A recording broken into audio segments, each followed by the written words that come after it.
What's up, WellRED fans? Got something exciting to tell you. If you follow me and Corey on the social media there, which I assume you do, you already know we got us a new book coming out, me and him. It's called Round Here and Over Yonder. And then, Joe, what's that subtitle? A front porch travel guide by two progressive hillbillies. Parenthetical. Yes, that's a thing. That's the thing. We always got to have an elaborate colon at the end of a book title. Apparently, publishers love that stuff. Anyway, it's a travel guide. It's a humorous, satirical travel guide, a collection of comedic essays about our sojourns around this country, and then including around this country and also across the pond to England and Scotland. Yonder. So we hope you enjoy it. You can pre-order it by going to where can I go, Corey? Well, first off, I'll put it in the description of this podcast. But if you're someone that doesn't look at the description of this podcast, you can either go to TraeCrowder.com or CoreyRyanForrester.com. It's on there as well. But to make it easier for people who need one step, it will be in the description to this here podcast, Trae. That's how I'm going to do that. And hey, by the way, we're #1 in travel humor right now. So thanks to all of you who have already pre-ordered. And check it out. Check it out. What's up, G? What's up, guys? You're talking about your book. See? But we're done now. What is that? Is that a beer? No, it's I'm off the beer. It's a Health Aid Kombucha Pink Lady. Off the beer, are you? Off the beer. I assume liquor? Like not as in I've switched to whiskey. Yeah. No. I tried that and it don't work because here's what happens. No. And this is like a pretty old joke probably, worse. But like, well, I have 2 tequilas and I'm like, hell. Yeah. Give me a beer. Oh, yeah. But no, you guys are going to love this. I have Candida. It's like medium bad. It's not super bad, but it will be super bad if I don't get on top of it. Wait. And what that is a yeast infection in my stomach. So I have a yeast infection, boys. Buddy, I've been thinking you had one for years on account of how your farts be. Like that was real, you some yeasty farts. I think I'll be brewing my own beer. I think Thompson has a version of that too. He's had some kind of infection in his what does it his feel like? His guts before. I mean, dude, it fucks him up bad. Well, did you know how like even when I get skinny, I look. I mean, my mama called me the Ethiopian child. My mom said it, not me. Cancel Nancy. Yeah, right. Yeah, you're like proofing bread in your belly. Well, it's like even when I'm skinny, which has only happened a couple times since I was a kid, but even when I was a kid, where there's no fat on me, I just had this round belly. You just bloat. Yeah. So I Googled Candida, not because I didn't believe you, just to read more about it. And the second the second highest response or result is vaginal candidiasis under fungal diseases. I think it's a like you said, a yeast infection, but like literally the same thing, except instead of in a vagina, it's in your guts. Yeah, I know. If you have a different type of yeast infection, they name it other stuff. Like there are like things you can get on your feet. I think athlete's feet might be yeast, it might be bacteria. I might be wrong, but my point is like I have the yeast infection is in my belly. It's in my man pussy.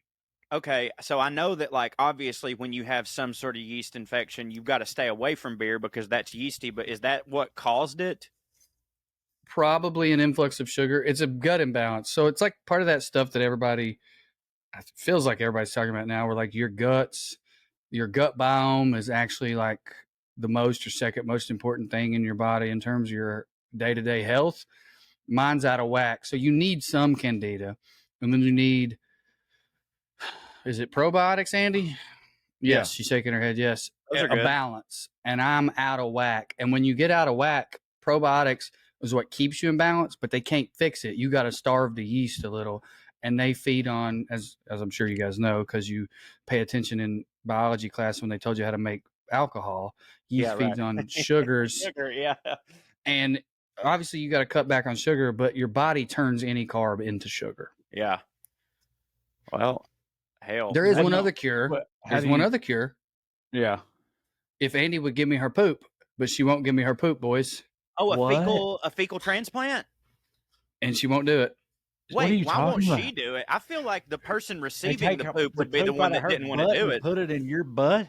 Yeah, you didn't know about fecal transplants? You don't know about fecal transplants? Yeah, but I thought that was for like a whole other... I thought that was for like 10 things, dog. Thing. Yeah. Okay. Rich people do it all the time. I was going to say, it is for a serious thing if your insurance is going to pay for it. Right. Yes. Can they not they can't just take the bad poop out. They got to put good poop back in. Because it's what you're missing. It's not what you got. It's what you're missing. Mm-hmm. Okay. Just like love. So if you have healthy shits, it's probably because you have good bacteria, like a good biome. And one of the ways they can help you get a good biome is take some. Matter of fact, if you have real healthy shit, you can make a lot of money now in California because of the rich people paying a lot of money. Yeah. And then I thought about doing that, but it kind of weirds me out. It's like, even this conversation, it's like, how do you talk? Because I'm aware that there are people listening in their cars right now and they might be eating a sandwich, but like the way they do it is they put it in this capsule that, like, in theory, just won't break down till it gets to your colon.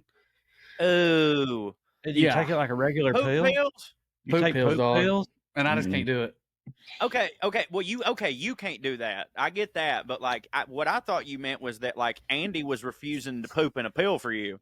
She is. That's also happening. Why? I would love to shit in Amber. You can just do it at home. Like you could just take Andi's poop and put it in a pill and. Why wouldn't I?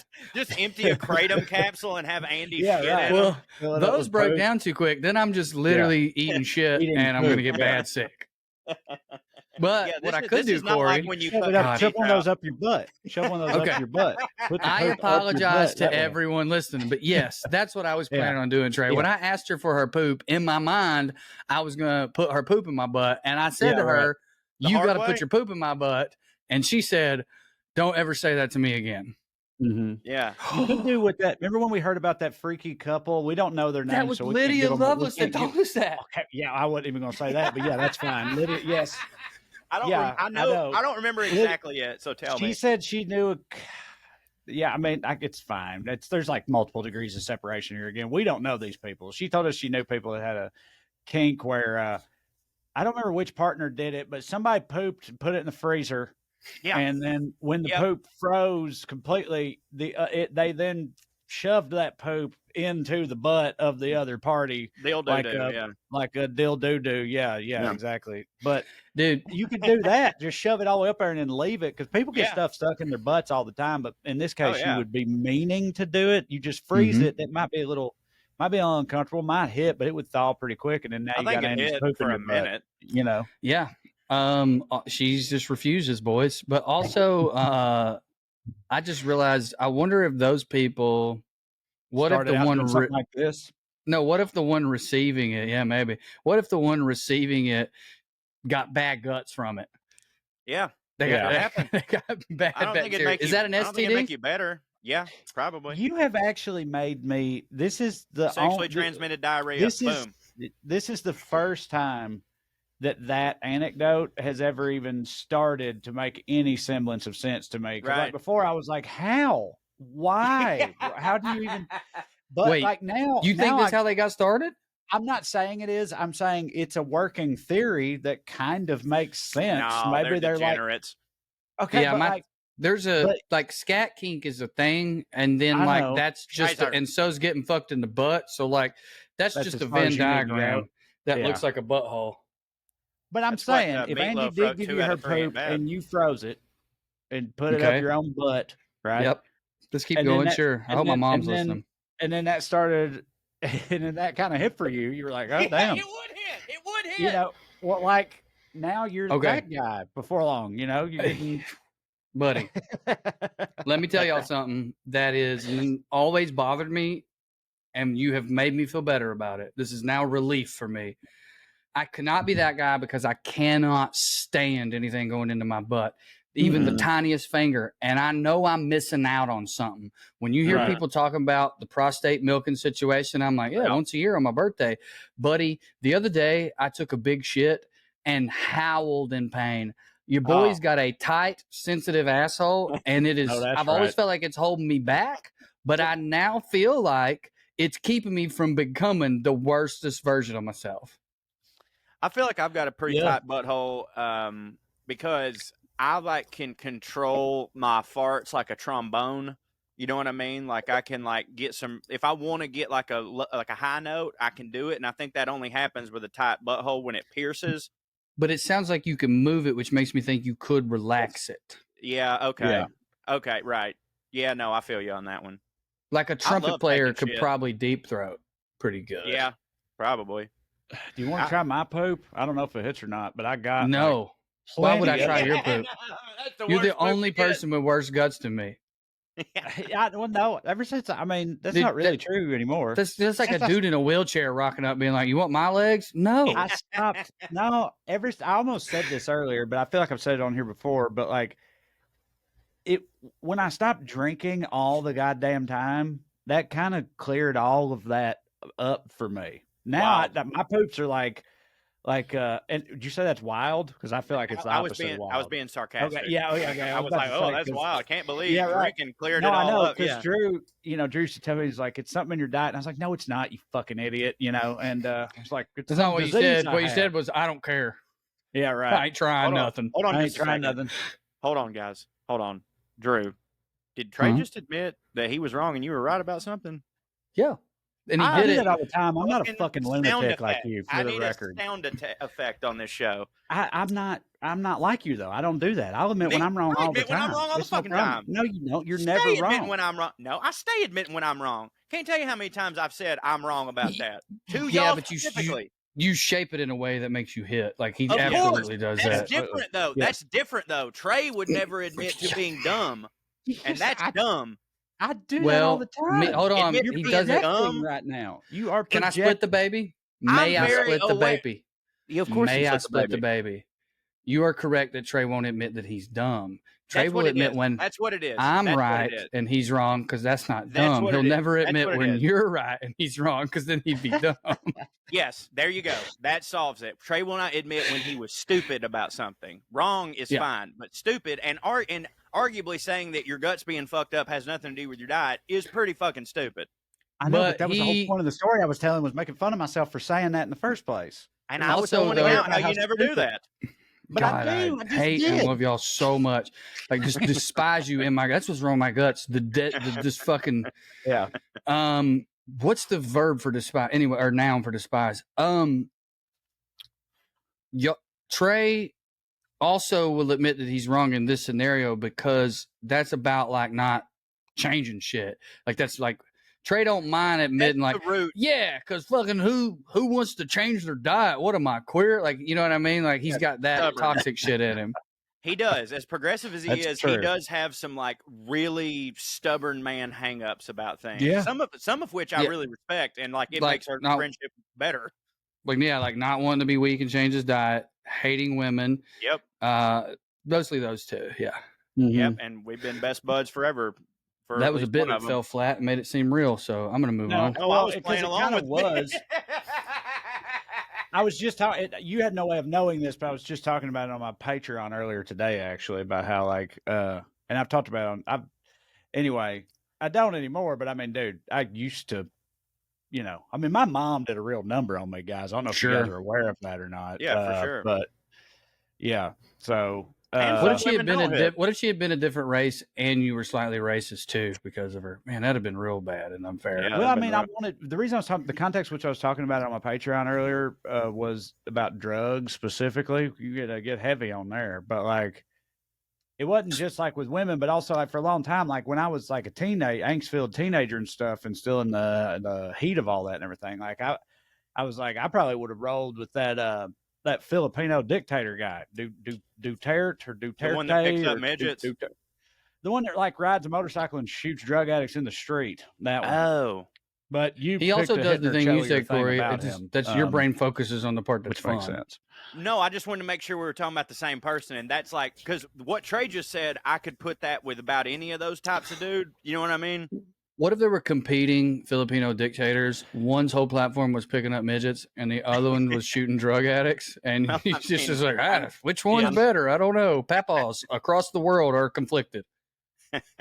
So you guys froze up on my end pretty bad for a bit there, but yeah, I think you were like, it was funny to me that I meant when I said I probably would have rolled with that guy back then, I meant for drug addict shooting reasons because it was but it was funny to me that Corey went with the midget thing.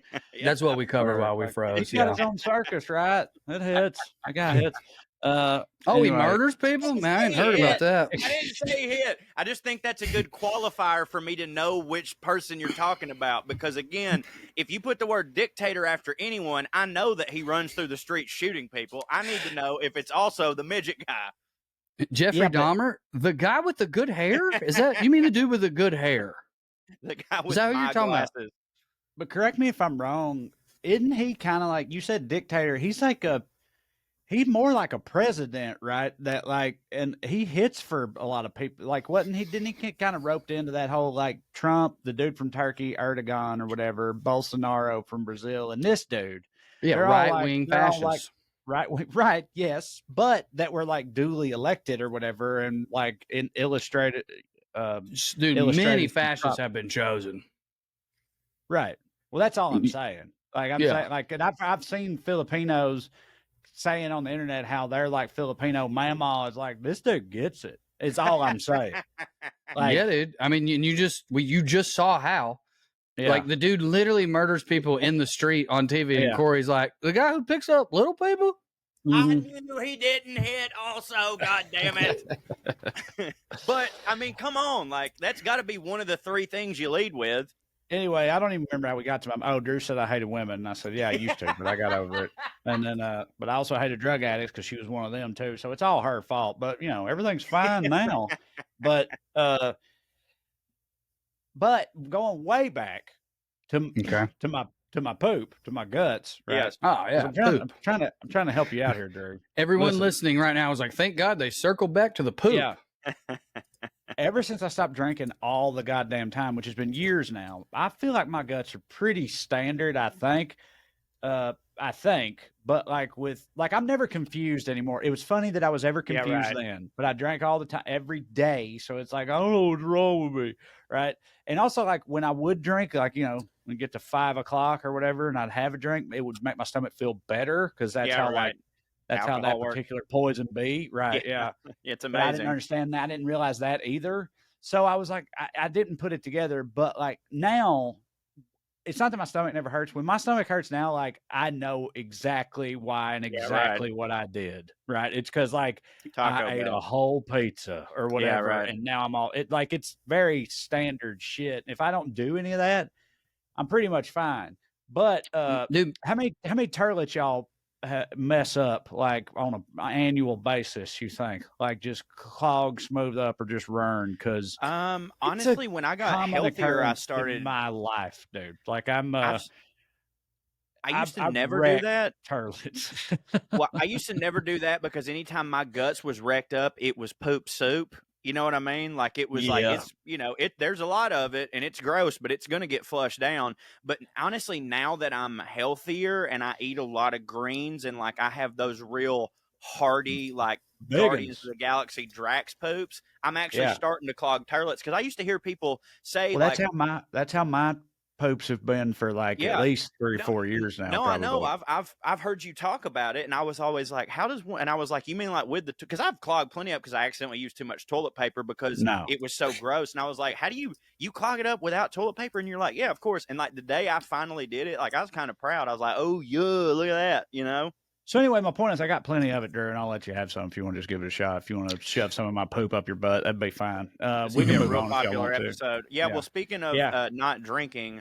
I too am not drinking, but just for like the baby's taking a lot of my time and I really need to have the energy to take care of him plus work. So I was like, I'm going to give up booze again, and using that to transition into my baby. I wanted to mention something that I know Trae knows exactly what I'm talking about. And Drew, I want to forewarn you about this because I'm starting to experience for the first time. I did talk about it a little bit on my Substack, but I wanted to hear Trae and your opinion on it. I cannot now, don't get me wrong, it never hit for me to watch any type of art or videos or whatever that had something to do with a kid's death or read a story about a kid's death. Like, I'm not saying it ever hit for me. It didn't hit for me, but I could fucking do it. Like, I could scroll past, but like, bro, I find myself like throwing my phone like away when some shit like that comes up, and I'm freaking out, and like this is what did it to me. And you can make fun of me, Drew and Trae, both of you. My buddy Tom, Leslie Jones's tour manager, he sent me we were talking on the phone, and he mentioned something about his daughter wanting to go to a Taylor Swift concert, and he's like, I'm not the biggest Taylor Swift fan, but she's got this song called Ronin, and I was like, oh shit, is it about ninjas? And he was like, no, he sent it to me, and the backstory was, there was this woman who wrote this blog about the death of her son from cancer, and she wrote this song about it. And I was like, well, I like Taylor Swift. I made it 10 fucking seconds, dude. I made it 10 seconds, started crying in the fucking woods. And like, I'm thinking about like, just like the movie My Girl, could not watch it right now. Fucking like Manchester by the Sea, not a chance. And like, I really thought like, I'm going to be different. I'm not a sensitive dude like that. So like, get ready, Drew, is all I'm saying, for your emotions to be tangled. So first of all, I know that I've told you that. I've brought that up for years, ever since my kids were little. I've said that about myself, and I told you that it was a thing and all that. Like, it was intense. But I find my experience is that, like, okay, well, first of all, before I get to that, you mentioned Manchester by the Sea. One thing that I found that was odd about it was, I know like, what you're about to say. I don't know. Maybe you do. It'd be wild if you do. I swear to God, I developed like a sixth sense for that type of thing. I remember when Manchester by the Sea came out, when I was in the midst of what you're talking about, where I just I couldn't handle stuff like that. Anything that involved a kid, even if they survived, if they got hurt or abused or whatever, I could not watch it. I would start shows. Something like that would come up. I'd quit the show forever. I'd just be like, well, I'm out. I'd just turn it off and stop. And with Manchester by the Sea, it was a critical darling, all these awards and all this stuff. I had no idea what it was about. And I would not watch it because I just had a feeling that it was something like that. I hope I developed that. And I remember I said something to you about it. You had seen it. And I was like, I said something like, I don't know, dude, if he's like a deadbeat dad, or who emotionally abuses his kids or some kind of shit like that, if that's what's going on in there, then I can't fuck with that. And you were like, oh, it's so much worse than that. And I was like, well, well, then I'm definitely not watching that fucking movie then. And I still haven't to this day. But I found that at a certain point along the way, when it comes to fiction, that whole thing does kind of fade eventually. Right. You realize it's like, don't be silly. This isn't real. And then it's fine. I still can't fuck with. I'm not going to ever.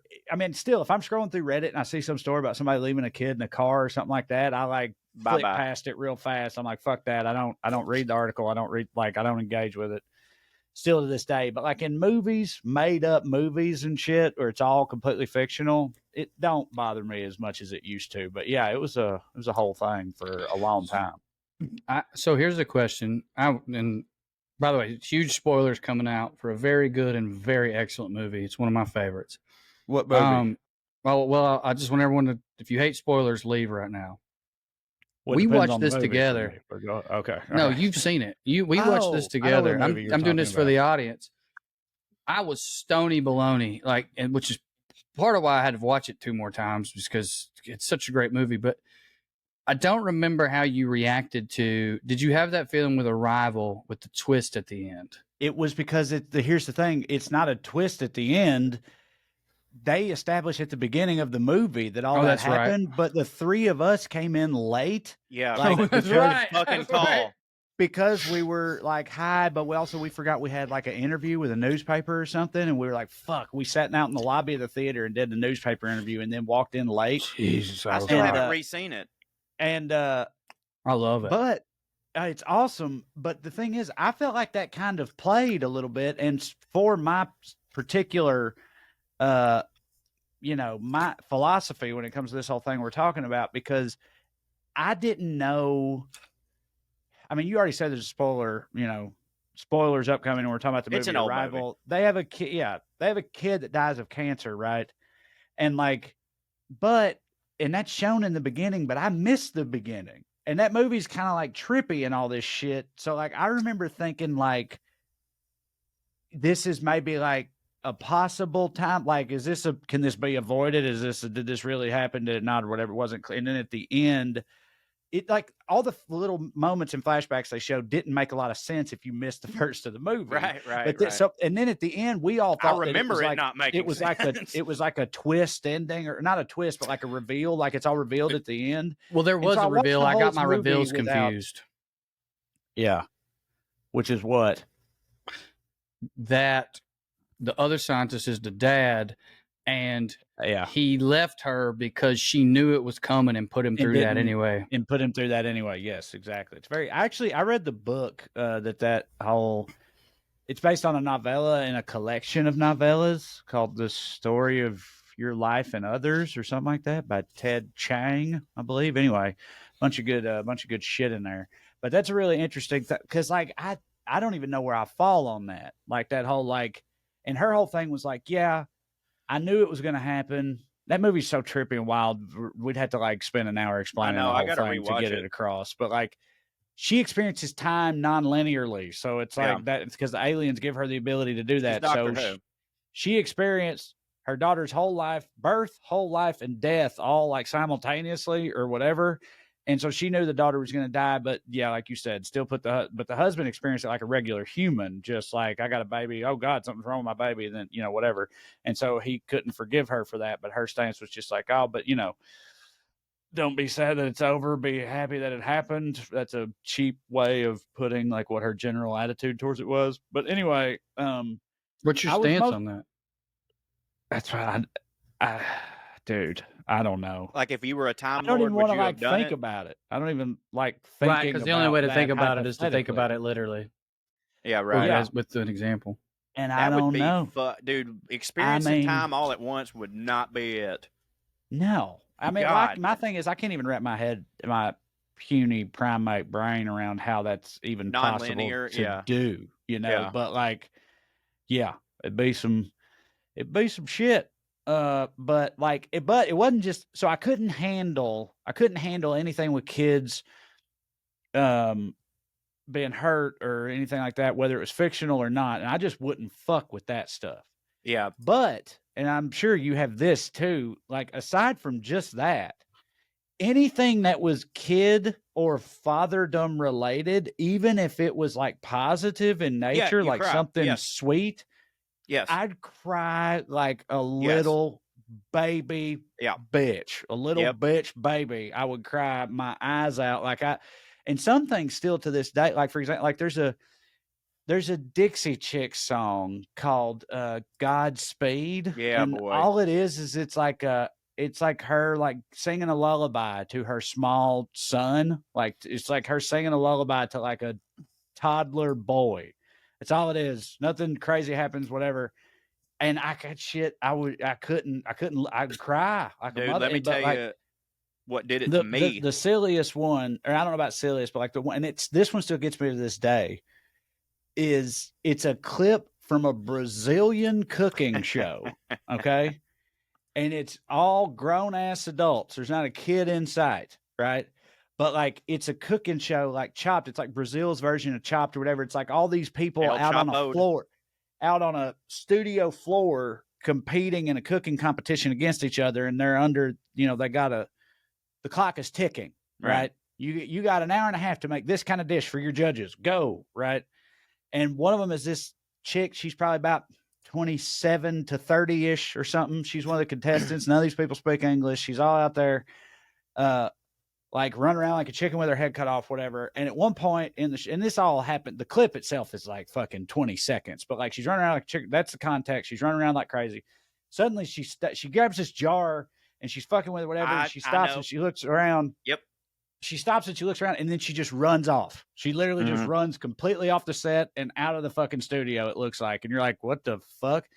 And the camera like comes off the thing and looks around trying to find her. And she's like up in the audience. So the camera follows her. She didn't say anything. Nobody didn't ask somebody, can I do this? Whatever. She just ran off the stage into the live audience that they had. Runs up there because her dad is sitting in the audience and she knows that. And she runs up there and hands him the jar.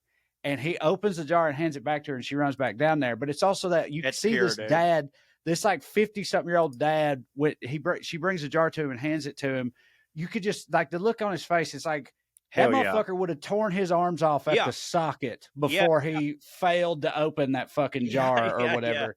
Like, just failure was not an option, right? Like, you just it's like, it just gets me every time to this day. I love even that like clip. Describing it, I see it in my head, and it fucking chokes me up a little bit. I love that clip, but I haven't seen it since I've been a dad. But yeah, I can definitely see how that would, that would do it for me. My music too, and like you said, it doesn't even have to be death. But like the other day, I listened to a lot of serious country music and stuff, and I was flipping through them, and motherfucking Jamie Johnson's "The Dollar" came on, dude. And I don't know if you remember which one that one is, but it's I know Daddy, exactly how much time will this buy me? And bro. Can't fuck with that song. And the thing, and here's the thing too. Like, so for all of you that don't know, the song is this kid. The dad goes to work all the time, and isn't really there for his. I mean, he's not a piece of shit, but he's working a lot, and the kid wants to hang out with him. And the kid starts a savings fund so that he could pay his dad's wages, so that he could buy his time. And I've actually been doing a really fucking good job of like being, and my kid's just a fucking baby. Like, he don't know when I leave for a couple hours, whatever. But like, I've been doing a real good job of work-life balance, and that song still stopped me dead in my tracks and made me feel like a piece of shit. And like, I was weepy. I was thinking about the future. Like, God damn, boy, like, it's just a different ball game. So be a tough drinking son of a bitch all you can right now, Drew. I guess right there is the reason that I used to say, I mean, I still say, but I just haven't said in a while, I guess. But like, all that shit you're talking about is the reason I believe that, like, that it's not possible to experience the true, like, full range of human emotion, or the full human emotional spectrum, unless you have children. That don't mean there's anything wrong with not having children.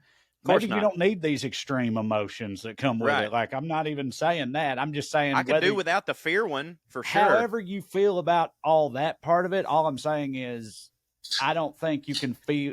There's certain emotions a person cannot feel unless they have a child. Yeah, I never wanted to be the person who said that, but like, I mean, I don't know, man. I don't know anything to say other than like, fuck yeah, dude. Like, it's like a completely fucking different thing. Here's the thing: it's not that douchey or whatever. Maybe, I don't know. Maybe my other example is about to be douchey too. But it's like, I also feel that way about like Bonnaroo, basically. like meaning.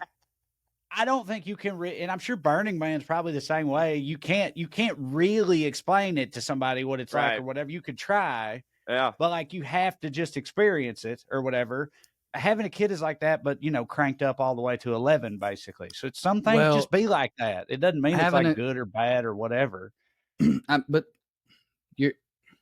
I think the way to say it is, everyone understands that if you don't experience what I experienced, then we don't have the same perspective.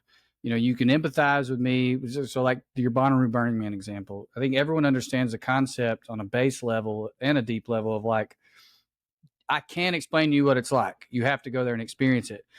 But I think what you're saying about children is it's that with emotions. It's an emotional experience that you cannot understand unless you go through it.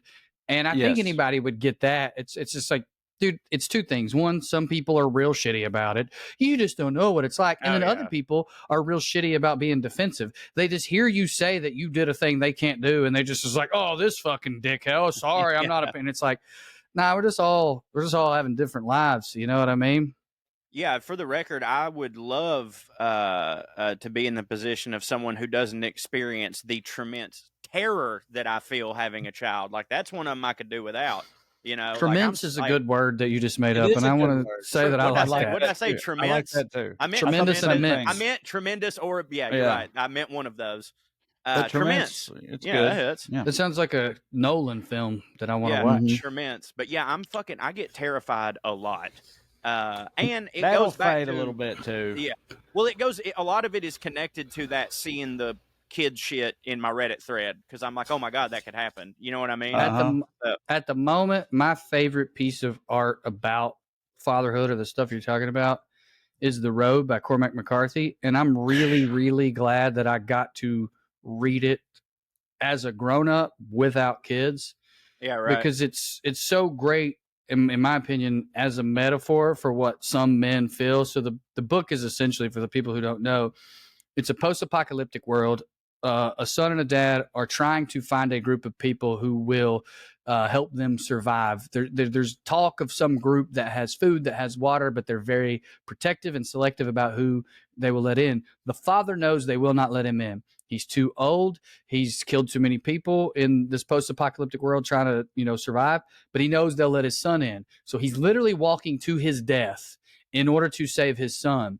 And along the way, he's trying to teach his son to survive in this awful, awful world they live in where there's literal murderers about without, wait, is it a daughter? It might be a daughter.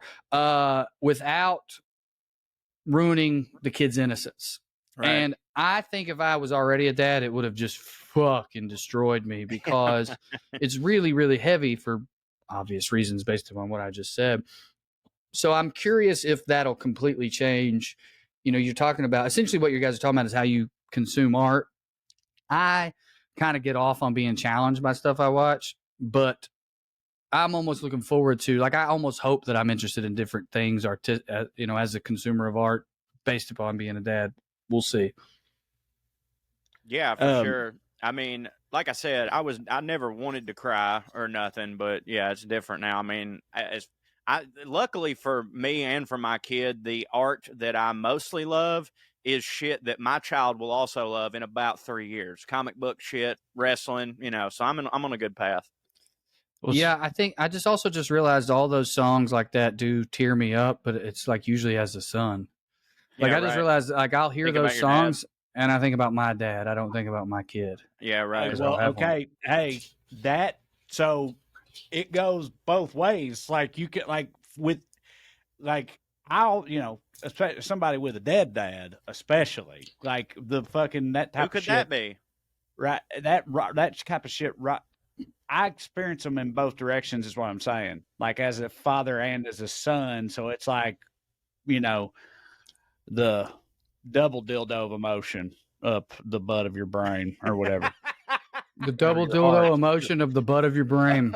up the butt of your brain, or the butt of your heart, I guess. Actually, it's your heart and brain at the same time. That's my favorite song about father and son. Up the butt of your heart.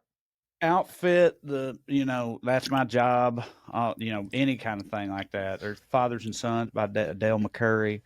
It's all of them. I think about both my dad and my sons at the same time. That Cat Stevens joint. Yeah, of course. That's dude, one. But fucking Outfit's interesting because it's just from the perspective of the son, which I think is kind of unique in terms of the songs we're talking about. Most of them are written from the perspective of the dad. So does that? When you first heard that, were you a dad? Do you remember? If I wasn't, I was close because obviously my sons were born when my dad died, and that was Outfit. It was Decoration Day. Oh no! The Truckers version. I just. I definitely had heard the song before I had kids and before my dad died for sure. But it got it started hitting way harder after all that shit happened. Yeah, so it leveled up for me as a song. But speaking of songs and going up the butt of your heart and all that stuff and perception and everything, with a frozen turd. I had a realization recently that I did not see coming at all.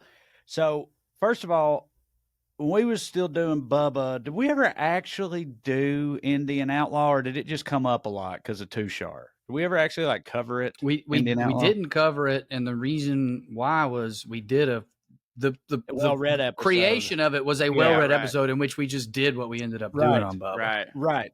Yes, that's how I remembered it too. But I was just double checking. So, but if we had, I tried to in each episode. One of the things I tried to do and sometimes failed was whatever song we were covering, I'd try to think of whatever the hip hop equivalent of it was or whatever.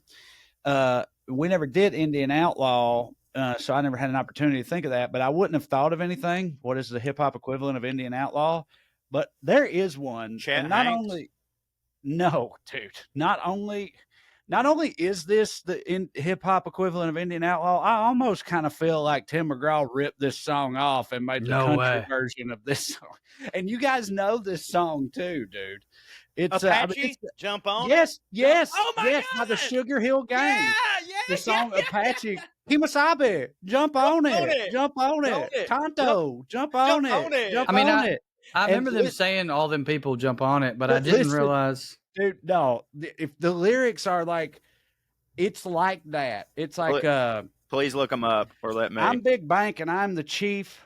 I got a lot of raps, but I'll be brief. I never need a horse. I like to chill, so I drive up in my new Seville. My tribe went down in the Hall of Fame because I'm the one who shot Jesse James. Right. Then you go down here and it's had a little talk with my medicine man. He said, get them squalls as fast as you can.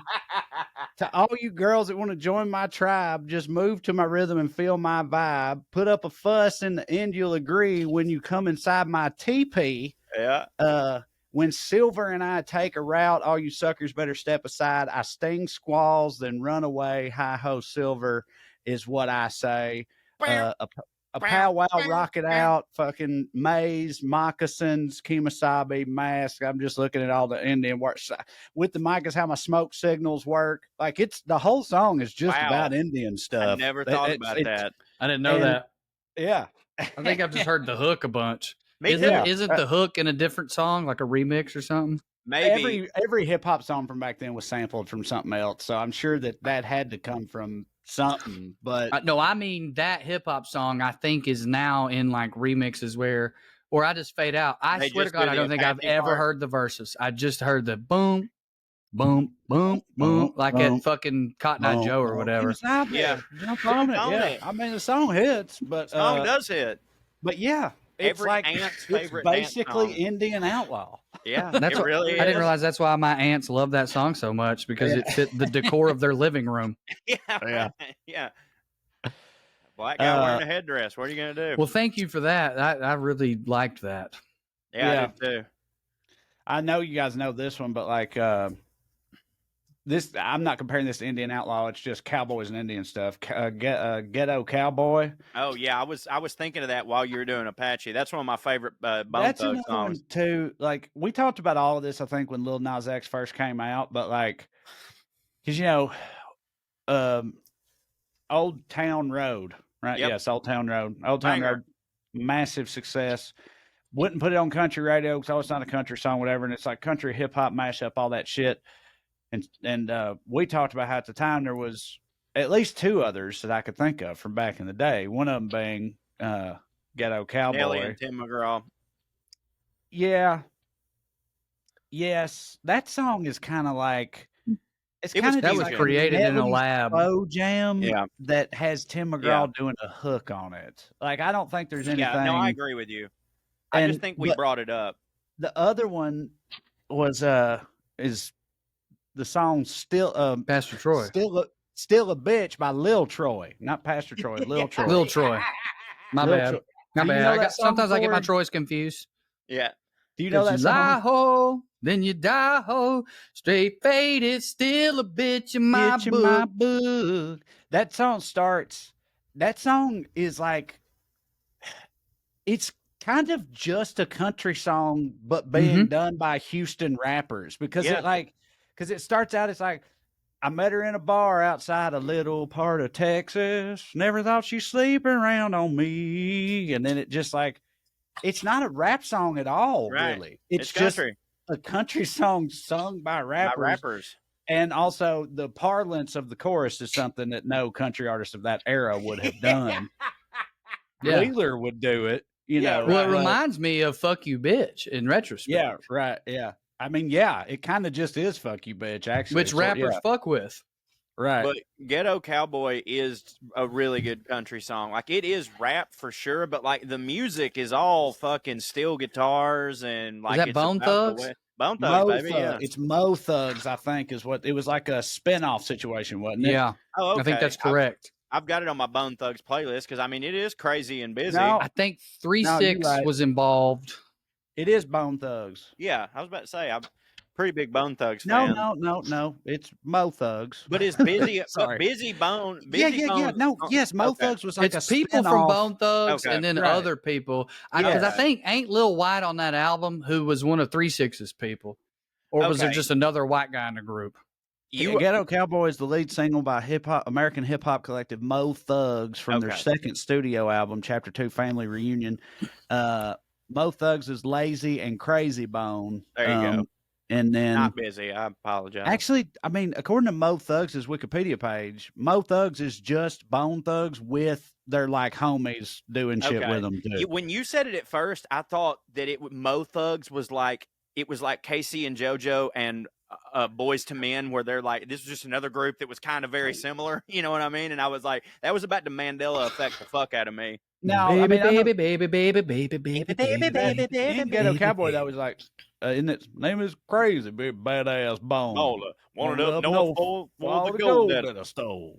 Along with some Took cash, even took the man's daughter. And that's kidnapped. Betty G was with her, so I brought her. Done got myself into a whole heap of trouble, double crossed by the law, so there's nobody to run to. Yeah, I mean, I could do the whole thing, but I won't. We'll get flagged because I'm so accurate. And there's a woman, because me and Paige did a duet. Paige, that woman goes by, I think it's Powder P, I think. My name's Powder P, can I get a 12 gauge outlaw?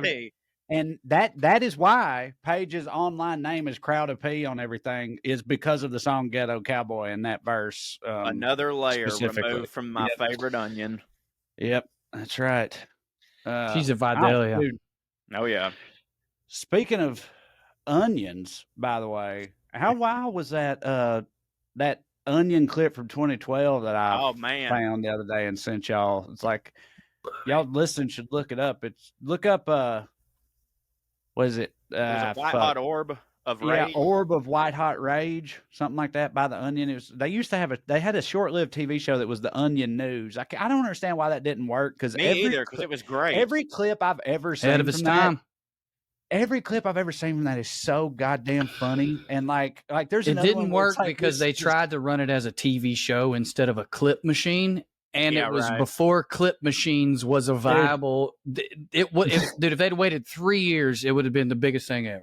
They had another clip where it's about the local homicide unit, like the homicide detectives, trying to find the black man who killed this white woman, and it's clear from all the coverage that she was mauled to death by a bear, right? But they don't no one can put that together, and they're like, they think it's a black dude. They're trying to. It's so goddamn funny. But anyway, the White Hot Rage one, it was done in 2012, right after Obama got reelected. And it's talking about early front runners for the Republican nomination in 2016. And the front runner they identify is a orb of white hot rage, shrieking white hot rage or whatever.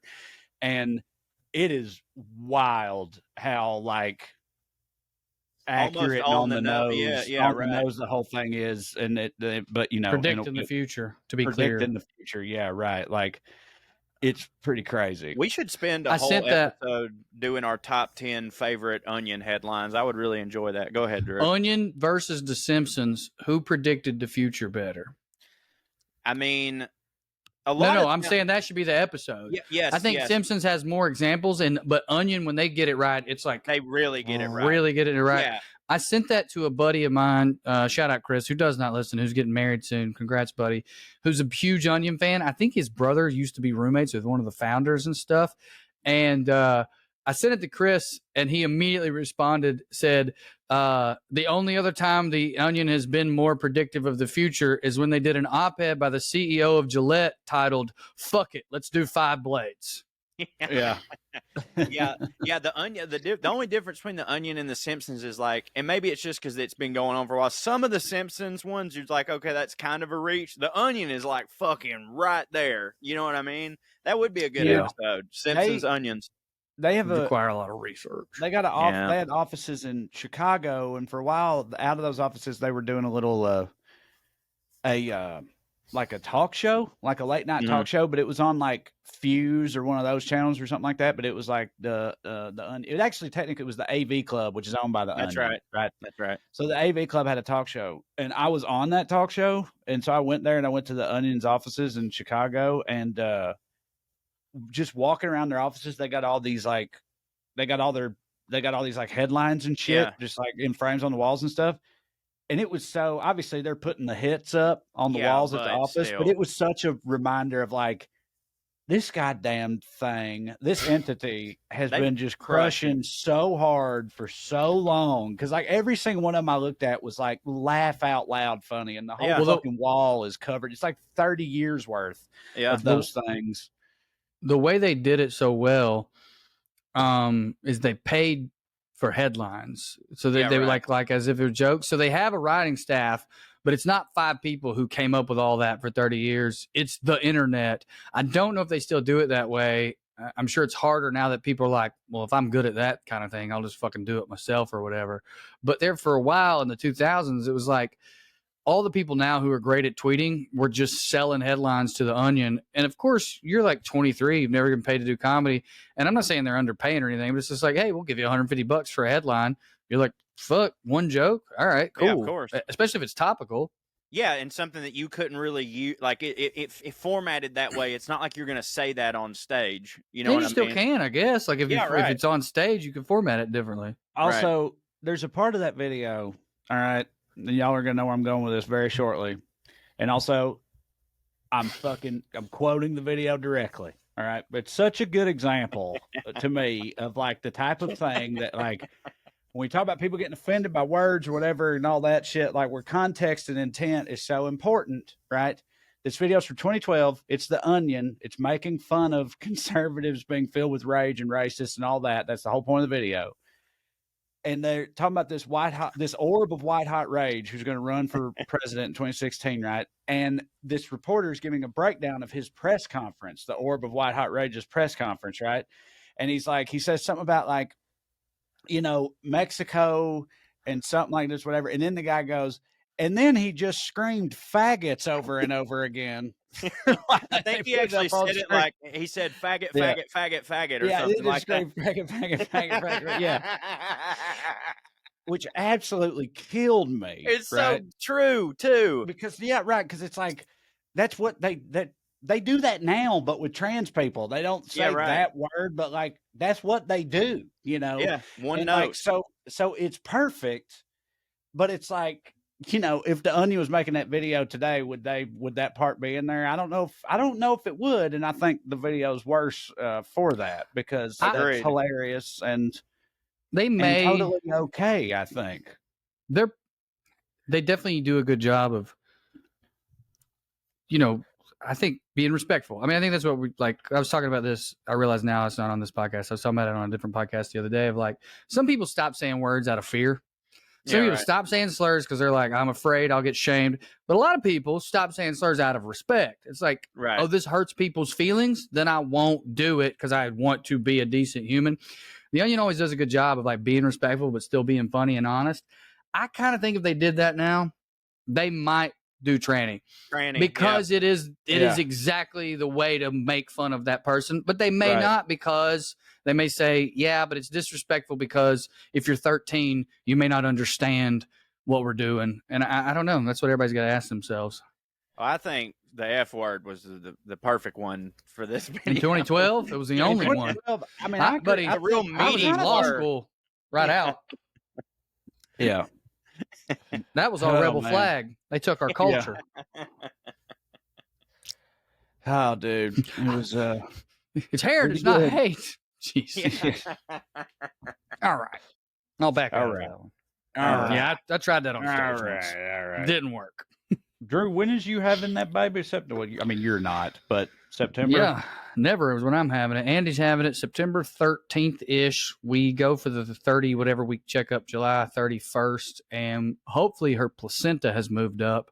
I don't know if you guys experienced that. Low placenta is pretty common. It usually rises. If it doesn't, a lot of Andy's plans are fucked.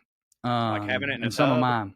Having it at all. I think you got to do. I think it was one of those things where it was like a 5-minute conversation, and the doctor was like giving you a lot of info, and it was quick, and there was a huge range. It was like this happens to 85% of the people. Among the people that it happens to, 99% raise. If it don't raise, you got to get a C-section, but it probably will raise. And it's like,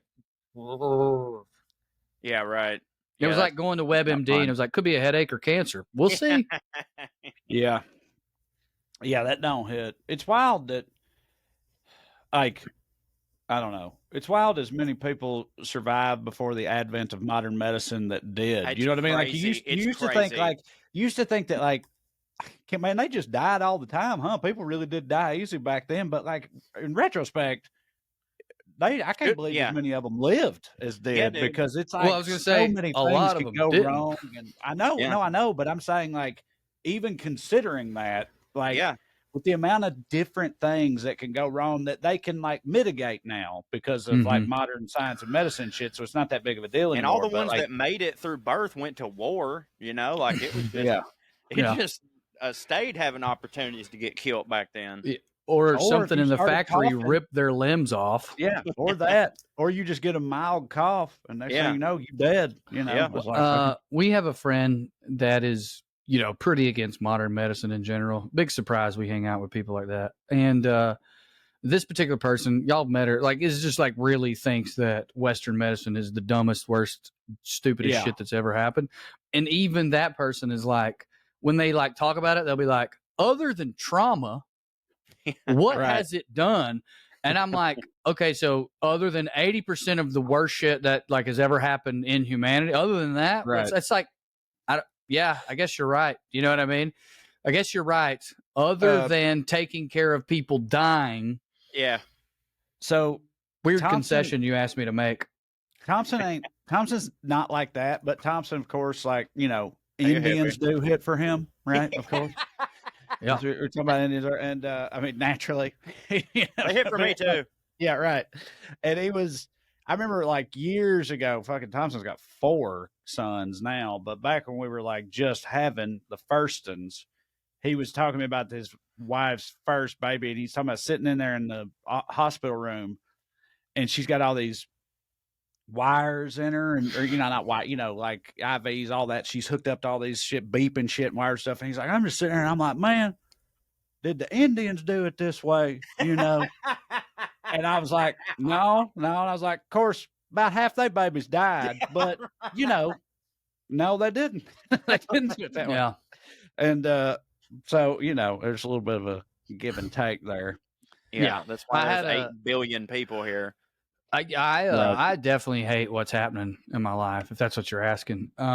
It's definitely a lot of anxiety for me. It's like, this could just go perfectly, and I understand you're nervous, and it's your body, your choice. I thought that was when you didn't want to have a baby. Turns out that applies to when they do too. It's still their body, their choice.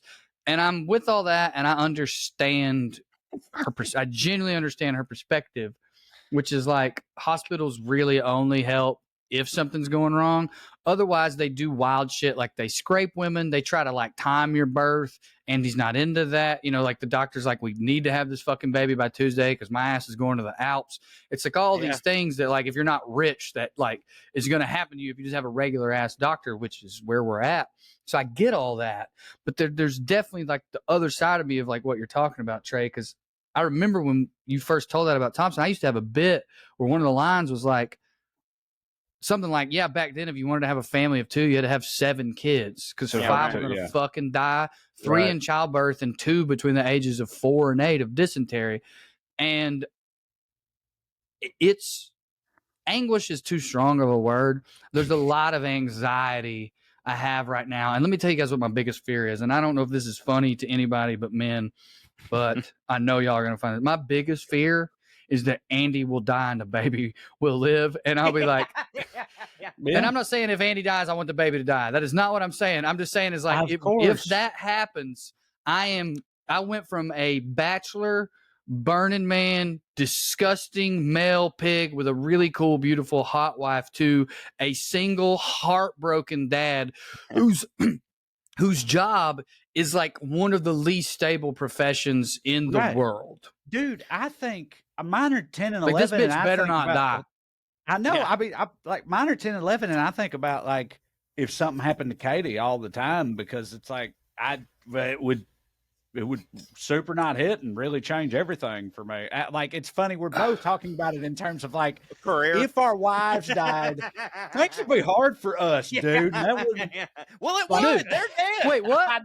What's the other side of that? It's harder for the kid. I'll give you that. It'd be harder for your boys. Right. It would be harder for you. Wouldn't you rather die than Katie die? I would absolutely rather die than Andi die. Right. I'll die now. I hope we do. I hope we all die.